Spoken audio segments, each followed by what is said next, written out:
परिवर्तन का अगला पद्यांश छठवां पद्यांश है ये।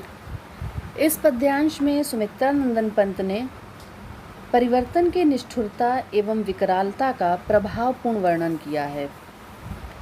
यहाँ परिवर्तन को विनाशक तथा सर्पों के राजा वासुकी के समान बताया है, क्योंकि इन सर्पों के विष के झागों से भरी हुई और सारे विश्व को अपनी लपेट में ले लेने वाली सैकड़ों भयंकर फुंकारें इस संसार के मेघों के आकार से परिपूर्ण आकार को निरंतर घुमाती रहती हैं। कवि कहता है कि अहे निष्ठुर परिवर्तन। कवि ने परिवर्तन के प्रभाव का वर्णन करते हुए कहा है कि संसार में जो कुछ भी उथल पुथल, उतार चढ़ाव, पल पल जो होते हैं, जो बदलाव आते हैं, ये सब परिवर्तन के प्रभाव स्वरूप हैं, उसी का ही परिणाम है। ये परिवर्तन इतना क्रूर और निर्दयी है। निष्ठुर का अर्थ है क्रूर। अहे निष्ठुर परिवर्तन, तुम्हारा ही तांडव नर्तन, विश्व का करुण विवर्तन, तुम्हारा ही नयनोन्मीलन। कि हे परिवर्तन, हे निष्ठुर परिवर्तन, तुम बहुत क्रूर हो। यह परिवर्तन इतना क्रूर है कि सबको निगल जाता है। कवि उसे संबोधित करते हुए कहता है कि ये तुम्हारा ही तांडव है। तांडव का अर्थ है क्रोध में नृत्य करना। जैसे शिव ने क्रोध में नृत्य किया था, उस नृत्य का नाम ही तांडव नृत्य पड़ गया। उसी का उदाहरण देते हुए कवि यहाँ कहता है कि तुम्हारा संपूर्ण विश्व, ये इस विश्व में जितने प्रलयकारी परिणाम हैं, जितने प्रलयकारी बदलाव हैं, वो सब तुम्हारे ही उस तांडव नृत्य का परिणाम है।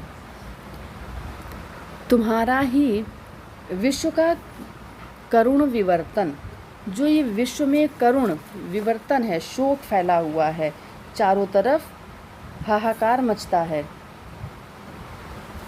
विवर्तन का अर्थ होता है फैलाव। वह सब तुम्हारे ही परिणाम स्वरूप है। तुम्हारा ही नयनोन्मीलन, नयनोन्मीलन का अर्थ है पलक झपकना, नेत्र उन्मीलन होना, मिलना अर्थात पलक झपकना। तुम्हारे ही पलक झपकने मात्र से निखिल उत्थान पतन, इस संसार में समस्त उत्थान और पतन होते हैं। तुम्हारे पलक झपकने मात्र से ही इस संसार में सभी उत्थान पतन होते हैं।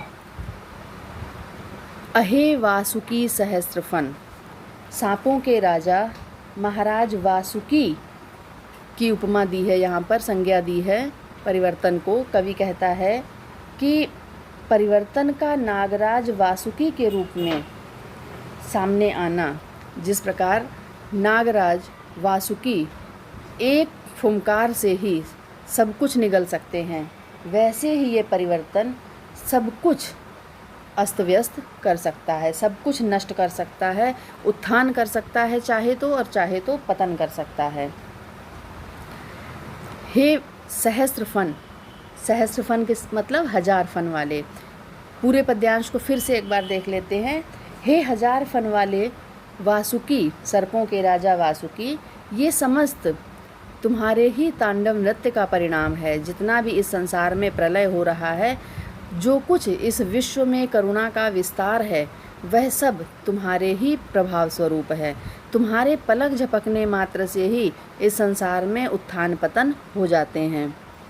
लक्ष्य अलक्षित, लक्ष्य का अर्थ है लाखों, अलक्षित का अर्थ है ना दिखाई देने वाले।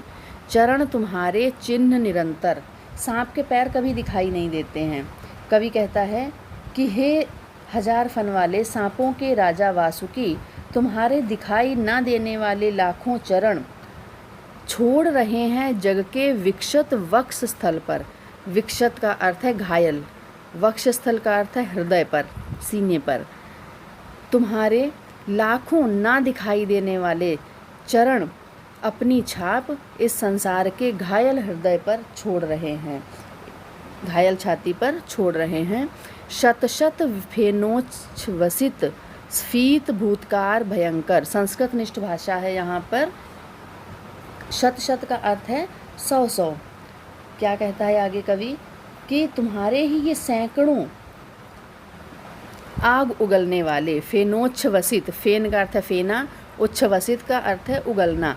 तो फेना उगलना, जहर उगलना, सांप जो फेना उगलता है वो जहर, तुम्हारे ही ये सैकड़ों आग की तरह विष उगलने वाले भयंकर फुंकार, स्फीत फुंकार, भयंकर भयंकर फुंकार भरने वाले, इस प्रकार घुमा रहे घनाकार धरती का, जगती का अंबर, जगती का अर्थ है धरती का, इस घनाकार पृथ्वी तथा आकाश को घुमा रहे हैं। फिर से इन पंक्तियों को देखते हैं। कवि कहता है कि हे परिवर्तन, तुम्हारे सैकड़ों सैकड़ों विष उगलने वाले उच्छ्वास अर्थात जो तुम्हारी सांसें हैं, तथा भयंकर बढ़ती हुई फुंकार, बढ़ती फुंकार क्या है? प्रकृति का प्रकोप, इस घनाकार पृथ्वी तथा आकाश को घुमा रहे हैं। मृत्यु तुम्हारा गरल दंत कंचुक कल्पांतर, गरल, गरल का अर्थ है विषैला, मृत्यु क्या है? तुम्हारा ही विषैला दांत है, दंत का अर्थ है दांत। इस संसार में मृत्यु और कुछ नहीं, तुम्हारे ही विषैले दांत हैं। किसके? परिवर्तन के। मानवीकरण अलंकार चल रहा है। कंचुक कल्पांतर, अनुप्रास यहाँ पर है, कंचुक कल्पांतर। और जो सांप कंचुक, केंचुली बदलता है, वो क्या है? युगों का अंतर, युगों का बदलाव। एक सृष्टि का जो समय, एक कल्प कहलाता है।